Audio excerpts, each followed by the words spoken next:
I sure did cut in front of you. I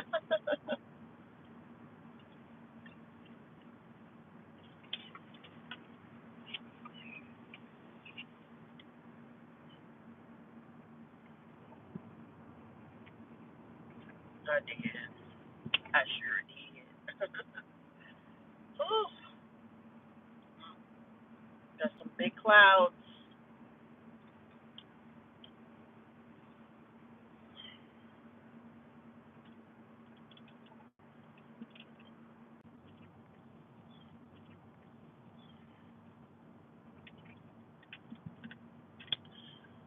Hello, everyone. Hello, hello, hello. Thank you for taking the time out of your busy day to check out this video. And as you can see, I am going to talk about the Tearful meteorologist. Yeah, the one you all may have seen by now. He's I don't know what station he's out of, but as he was talking about Hurricane Milton, which was at the time of his reporting a Category 5, he became very, very tearful. And guys, I'm going to tell you, there are a lot of tears flowing, a lot of tears flowing for this storm, because the meteorologists, they know, they've studied weather systems. Some of them, their primary study is hurricanes, and when they see a Category 5 storm, they know exactly what that means. That means loss of life, and it also means loss of property. It's catastrophic. When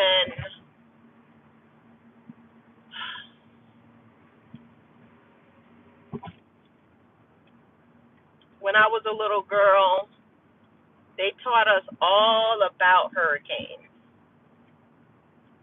We learned we learned what a tropical depression was, to a tropical storm, to Category 1, Category 2, Category 3, 5. And some people may wonder, well, why isn't there a Category 6 or 7? Because a 5 means just total destruction. And I'm not trying to scare anybody, because I live in Florida. I live here. I am in South Florida, so we're still not out of the woods. I mean, there have been times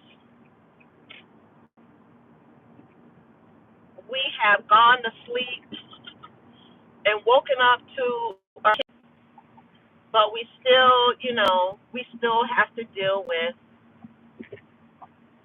tropical storm conditions that bring high wind, high rain, flooding, and tornadoes.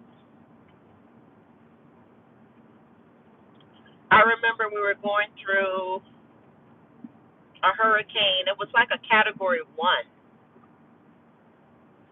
And I was at home, and the wind was just blowing, blowing, blowing, blowing. And all of a sudden, I heard a train.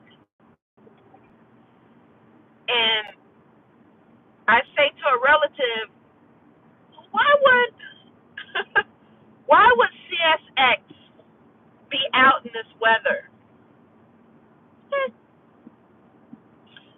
don't know, they tell you if you hear the sound of a train during a thunderstorm and you don't live anywhere near the railroad tracks, it's a tornado.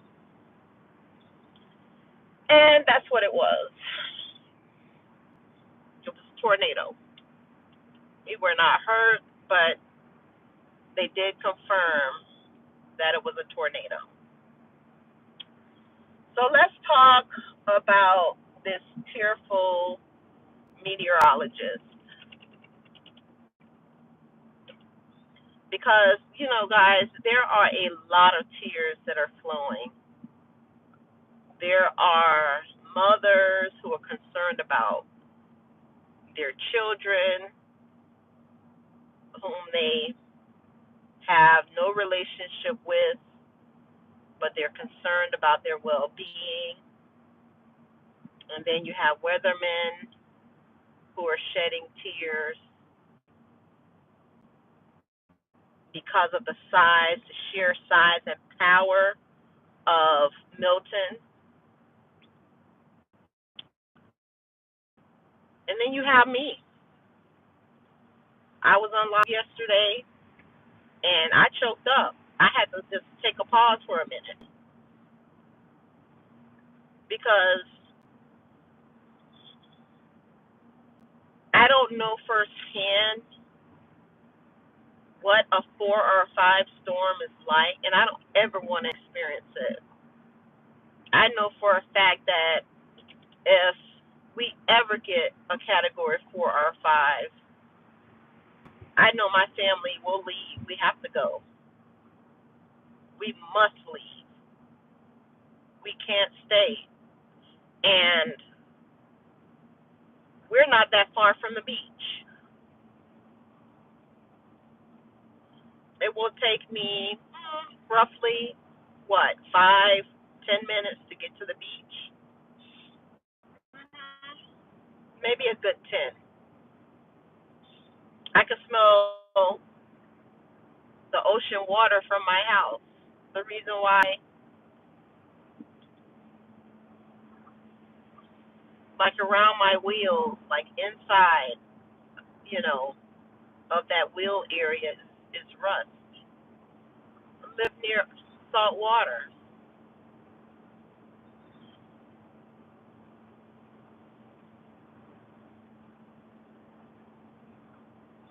They told people to evacuate from Tampa because Tampa Bay, all of that water, when as that hurricane is just churning in the water and making its move, do you know that hurricane is pushing water? It is pushing water. It's so angry that it is pushing water. And that water is just headed to the lowest point. It's headed to where the storm is going to lead it. So there are a lot of people who have left Tampa, but I hear that I-75 is very crowded. I also hear that hotels in the area are completely sold out. I also hear that there's no more gas along that corridor. So the people who hit the road, you guys have got to picture this, and this is true because it happened here. People will hit the road with a full tank of gas. They will get caught up in a traffic jam because everyone is trying to leave at once. So now there's nothing but congestion and bottlenecks and accidents. So you have your car full of gas, your family's in there, you have extra items, so your car is a little bit more overloaded.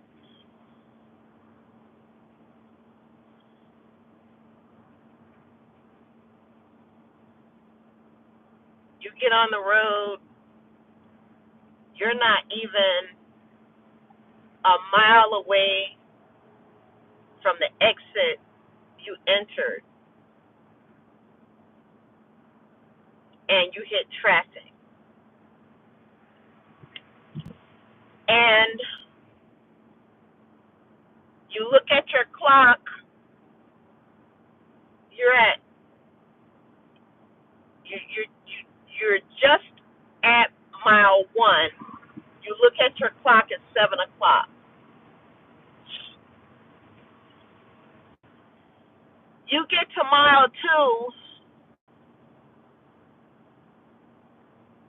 You get to mile 2, and it's now 10 o'clock. So you spent 3 hours going 1 mile. You look down at your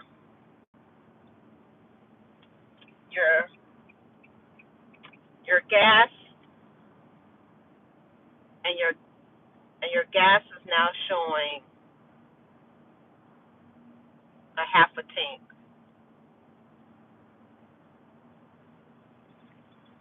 That's saving 3/4 of a tank of gas. You've only gone a mile.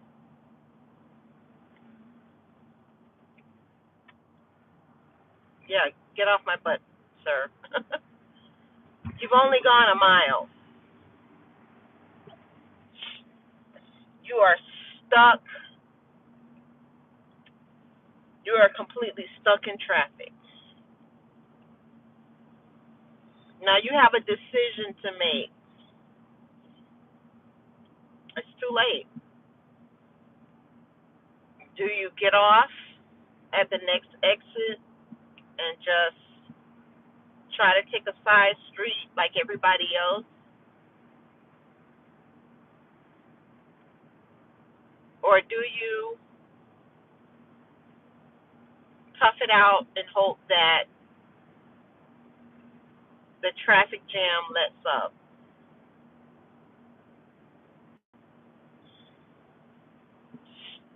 What do you do? Now you can tough it out, and by the time you get to the 5th mile or the 10th mile,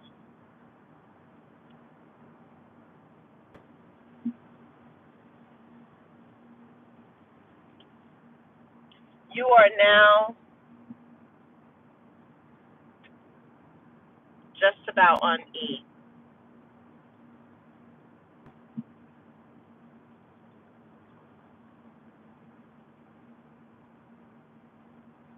So you're doing like everybody else. You're pulling off the exit. And when you pull off the exit, there's no line. There are no lines to the gas station. Why? There are no lines at the gas station. You want to know why? There's a sign, a big sign that says no gas.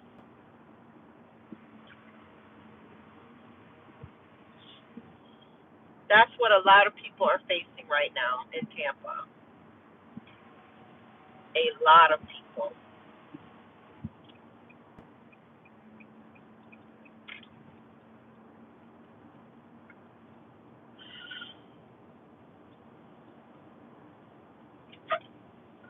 It's sad, and it's a tragedy.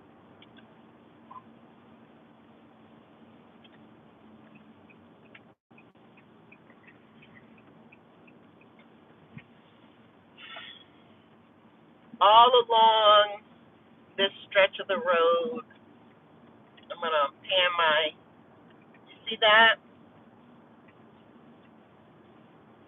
So let me slow down a little bit. You see all of that? That's the runoff for I-95. See all that water? Guys, the storm isn't even here yet.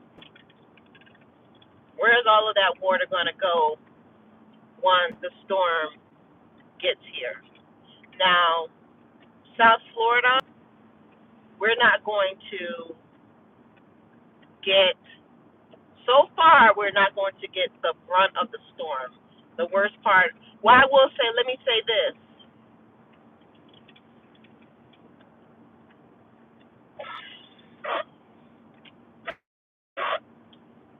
So, those of you who don't know much about hurricanes, I'm going to tell you something that you may not have heard before, or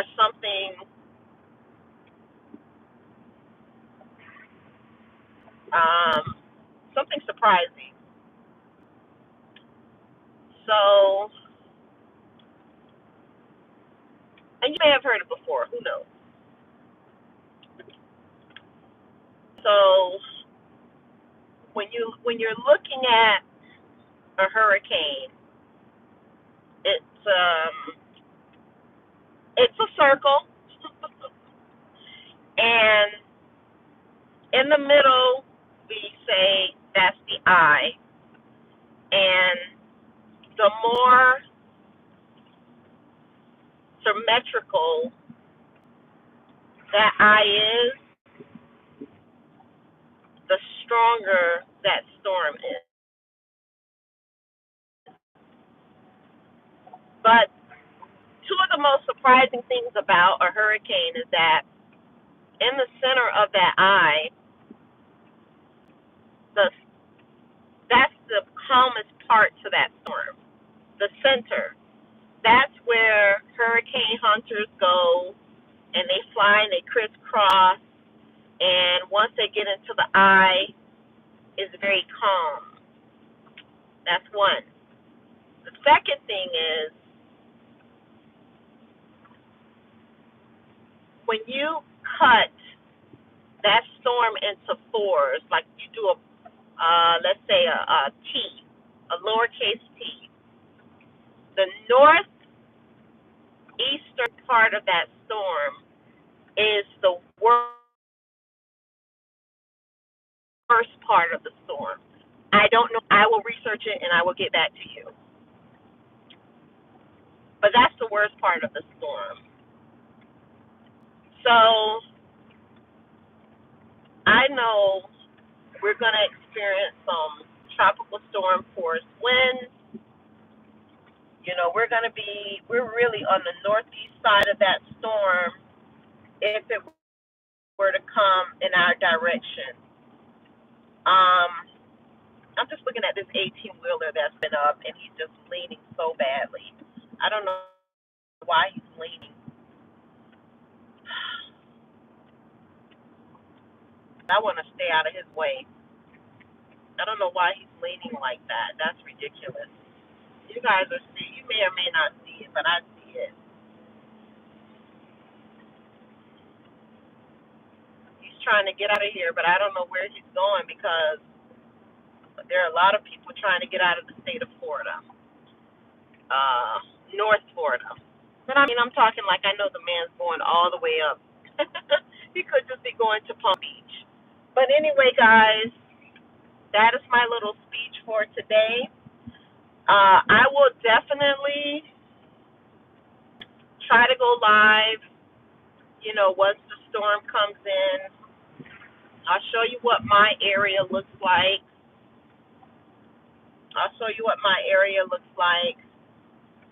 I'm going to go and make a phone call, but I have the video. If you would, please do me a favor and like the video. If you aren't subscribed to the channel, please do me a favor. Get me up to 1,000. Get me up to 1,000 subscribers, please. But, I don't do it for my phone now wants to just die out on me. But anyway, you guys have a wonderful, wonderful rest of your day. Thank